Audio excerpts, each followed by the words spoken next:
نماز میں امام کے پیچھے فاتحہ پڑھنے کا کیا حکم ہے؟ تو نبی اکرم صلی اللہ علیہ وسلم نے ارشاد فرمایا لا صلاۃ الا بفاتحۃ الکتاب، سورۃ الفاتحہ کے بغیر نماز کامل نہیں ہو سکتی۔ تو اس حدیث کو لے کر شافعی اور حنابلہ نے کہا کہ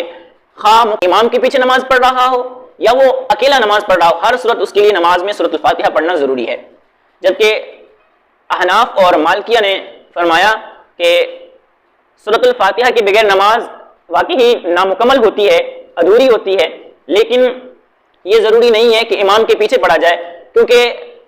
نبی اکرم صلی اللہ علیہ وآلہ وسلم نے ارشاد فرمایا من کان لہ امام فقراۃ الامام لہ قراۃ، جس کا کوئی امام ہے تو اس کی قرات، امام کی قرات ہی اس مقتدی کی قرات ہے۔ تو جب امام نماز کے اندر سورۃ الفاتحہ پڑھتا ہے تو پھر مقتدی کو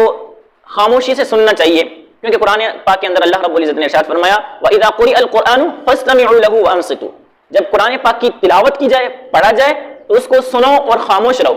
تو اس قرآن پاک کی آیت کی وجہ سے اور من کان لہ امام فقراۃ الامام لہ قراۃ، اس حدیث کی وجہ سے سورۃ الفاتحہ امام کے پیچھے مقتدی کے لیے جائز نہیں ہے پڑھنا۔